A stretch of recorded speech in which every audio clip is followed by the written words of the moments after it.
Oh, way up. Nice to see you. How's it going? Yeah, oil change time again on the Fusion. Old Stinky. So, just drained it out. Need to pop this out of the way.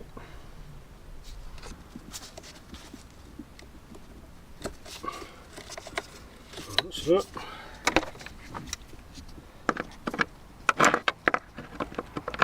Right, yeah, pop this off. You can use an 8mm socket if you've got one to hand. I haven't.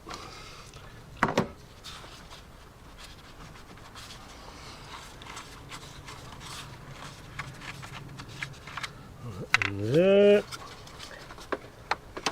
Put the cable out. That comes out. And that twists off. Like so. Now we can get to the oil filter. Yep. Top of the filter cap is 27mm. And this is what we're looking at now.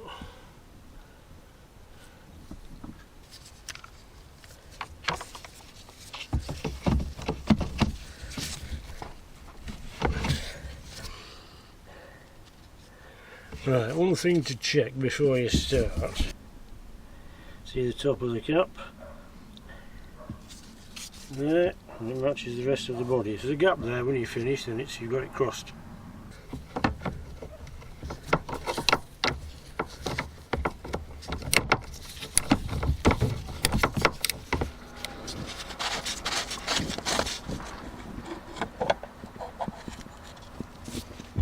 And out comes your filter and makes a right mess. Flipping heck. Right. First of all, I need to change that gasket on there. Remember which slot it goes in, because I usually forget. So we're going to need a dinky screwdriver.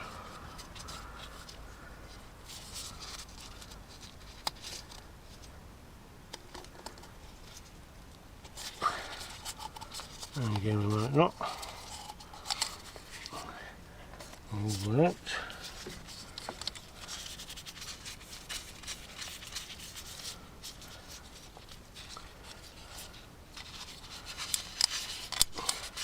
New one in. Don't get it twisted. So the twist is all very well on the dance floor. Does anybody do that? No. But not in the gasket. Okay, so that's going to come out. It's going to face the same way it did when it came out. And it doesn't look like that.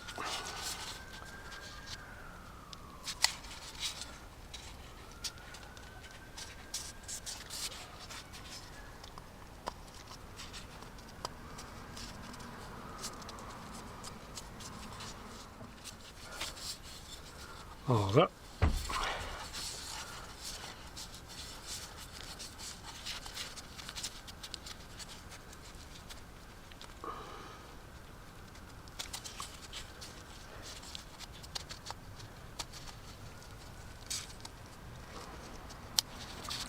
Okay.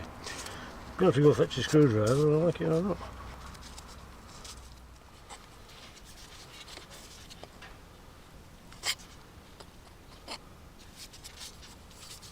Right, it should look like that.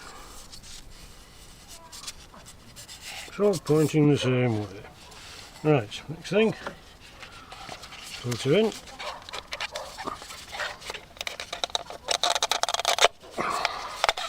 Good twizzle.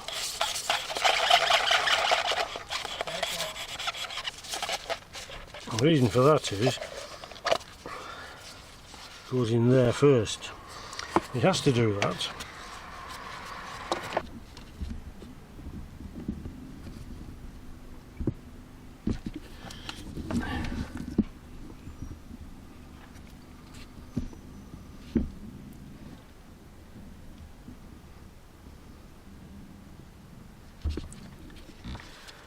that bit goes.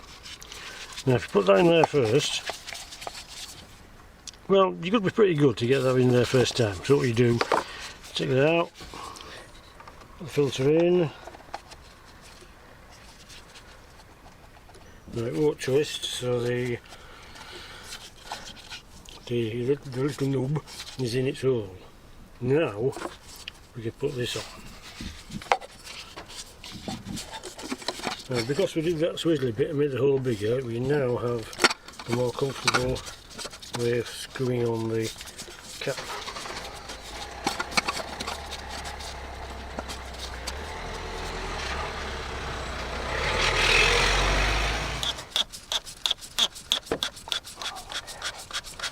Got to make sure it's not cross-threaded. If it is, that's bad. That's okay, that's started. Now I can get my tool and finish it off.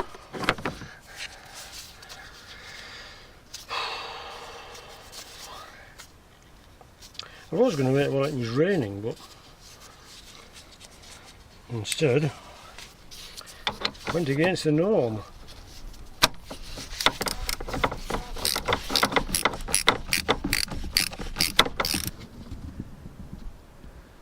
It's all flush, so you know it's good.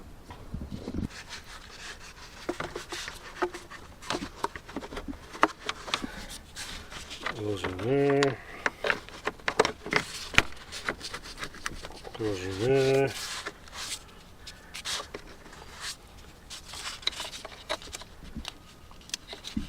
Goes in there.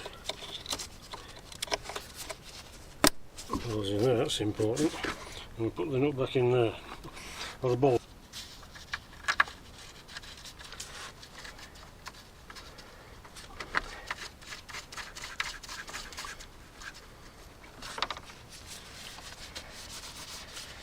Then we use an 8mm socket to tighten up the nuts.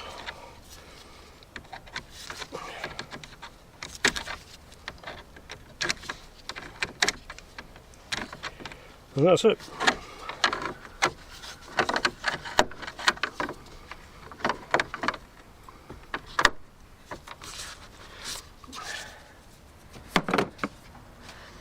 Apart from putting the oil in. Tidying up. Badges always seem to be much more to tidy up than there is when you're getting it out. Right, oil 530. I'm using Castrol Magnatec, and the sump plug size is 21, and your oil filter cap is 27. Right, I'm going to pop some of this in. You can use a funnel.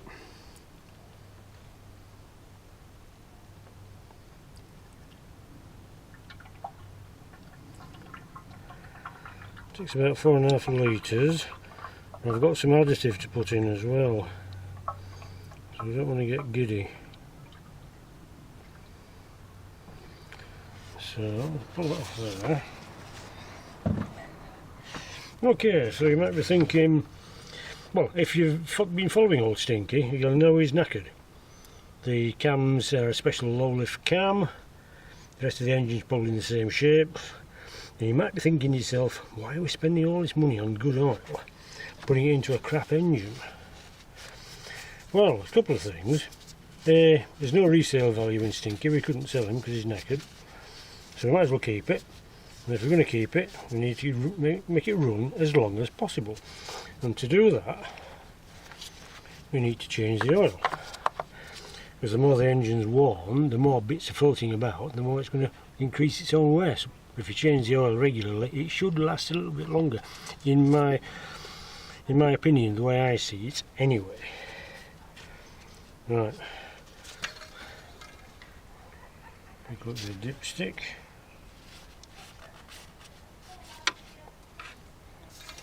Old Dippus stickers, that's Latin for dipstick.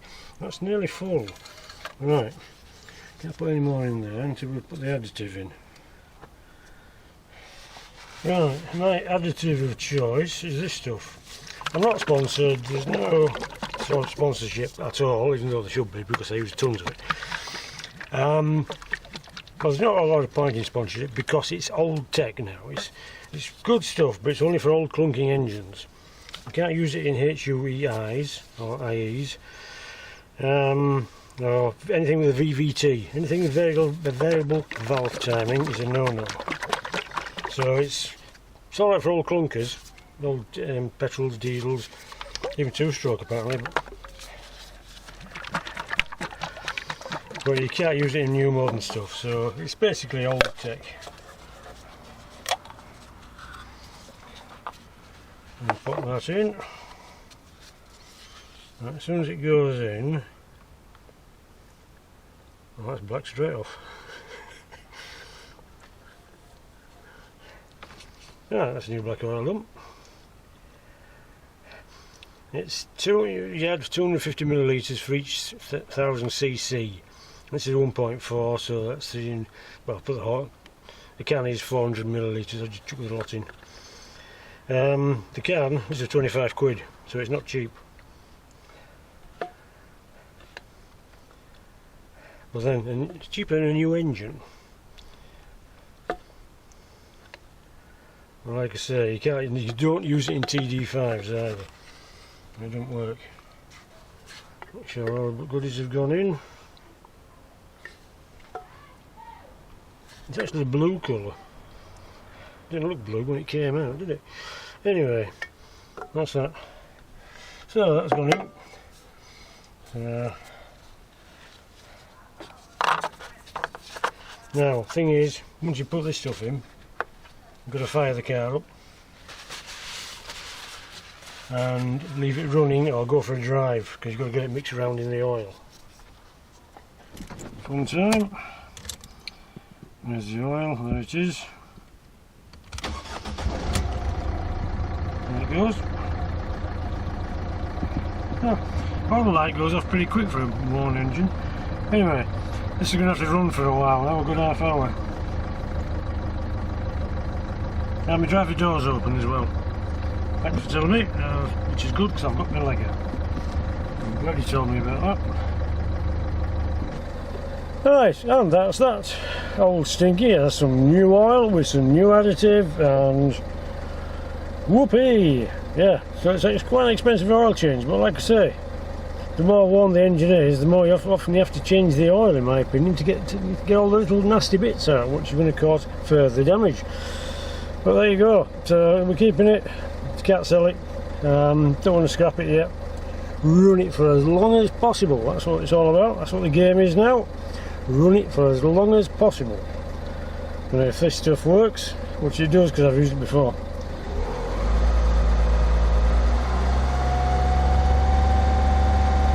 But you can't use Amatec Restore in VVTI engines, EU, HUEI, anything that uses oil pressure as a motivator. So old clunkers, which I've got plenty of, fine.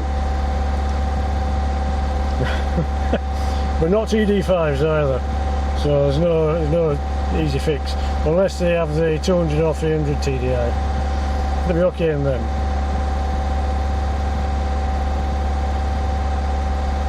Right, so that's me set for half an hour now while this runs in. You can either go for a spin for a few miles or just sitting idle. I'm gagging, so I'm going for some tea. Right then,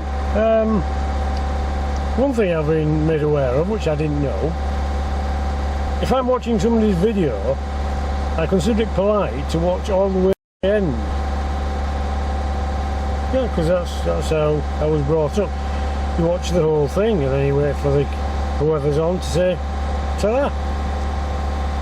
And that's the way we roll. We watch the entire video all the way through. But apparently some people don't.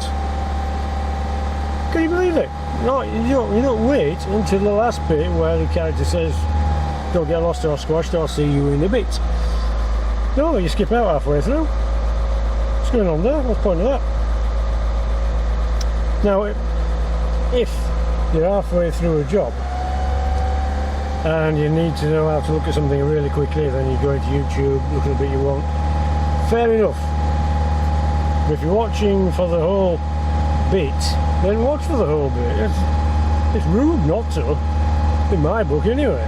Anyway, so that's it. Now, if you've skipped out halfway through, you won't see this, so it don't really matter, does it? Anyway, so I'm going for a cup of tea. Old Stinky's going to tick over for a bit, and then I'm going to say, have a good day in the sun. Don't get lost or squashed, and I will see you in a bit.